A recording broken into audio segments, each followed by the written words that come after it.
Alright, hello class, welcome back. This is our week 3 introduction video. This is your professor. My name is Brant Ellsworth, you should know that by now.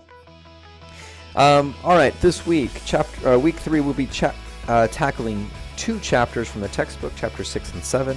In addition, we will be looking at chapter 2 of the Ta-Nehisi Coates book. This chapter, called American Girl, is all about your favorite president's wife, maybe, maybe not. It's all about Michelle Obama. In terms of homework, there is a discussion board, which your first response will be due on Wednesday, and then 2 responses to your classmates will be due on Sunday. In addition, there are 2 Learn Smart activities due on Sunday evening.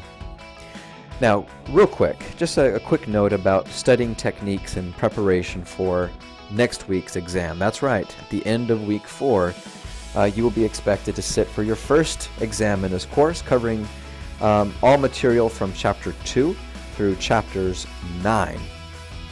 It's a lot of material. I completely understand. In terms of textbook reading pages, it's about 70 pages. It covers about 200 years. There's a lot of events, a lot of people, a lot of places, and a lot of ideas. How do you determine what is important and what is not? How do you determine what to study, and how in the world are you supposed to prepare for this exam? Well, I sent out an email earlier in the term in which I gave some suggestions and what I felt were appropriate ways of preparing.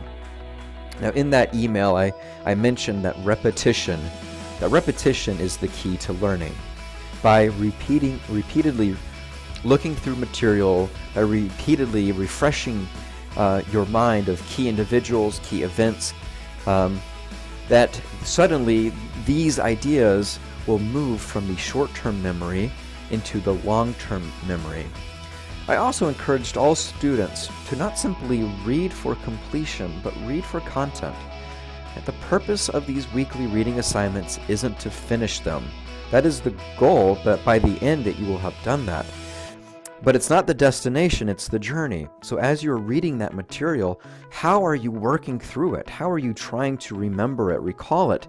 And most importantly, how are you trying to learn it? Now, I encourage students to take as many steps as possible, engage with this material through as many venues as possible, so that this material isn't just familiar, but it's something that you understand and that you can recall. So to do that, I've encouraged students to first read the text. Just read from the first page of it to the end of it.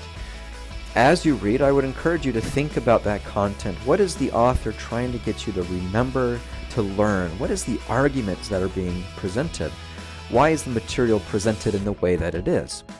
And as you ask those questions of yourself as you read, I would encourage you to jot down inspiration that comes, main ideas, arguments that are being made.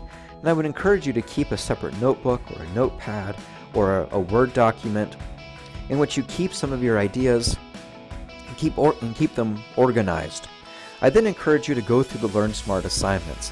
These Learn Smarts are a great gauge to see what you know and what you can recall. And the advantage of Learn Smart is that you can go through them many times. You should complete them at least once, and that will be for a grade.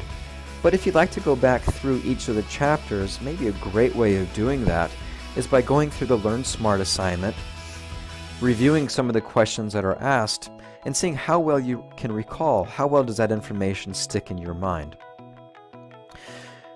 Because repetition is key, I encourage students to not study just once a week. And I recognize that some of you are parents, some of you work full-time, some of you only have time on the weekends, Saturday night, Sunday, in which you engage with not just this class, but all of your classes. Now, that's fine. But what I would encourage you to do as you go through that process of reading and writing and answering questions, then during the next week, I would encourage you just to go through your notes. Right? Maybe make it a goal that every Tuesday and every Friday you spend 15 minutes simply reviewing that material that you've already looked at. Review your notes. Right? Ask yourself questions. Try to do a Learn Smart assignment a week after it was due. See if that information is sticking in your brain. And by repeating these questions, by repeating that content, suddenly the arguments that are being made, the narrative that is being woven, should move from that short-term to that long-term memory. So that's how I would encourage you to approach this material. If you haven't started, this is a great week to start. As a reminder, at the end of week 4, in addition to having 2 chapters that you will be responsible for, you'll also need to sit for that first exam. So this week, chapters 6 and 7 of the textbook, and chapter 2 of Ta-Nehisi Coates' book. If you have any questions, please feel free to email me at brantelsworth@centralpenn.edu. Good luck this week. I look forward to seeing you in the discussion board.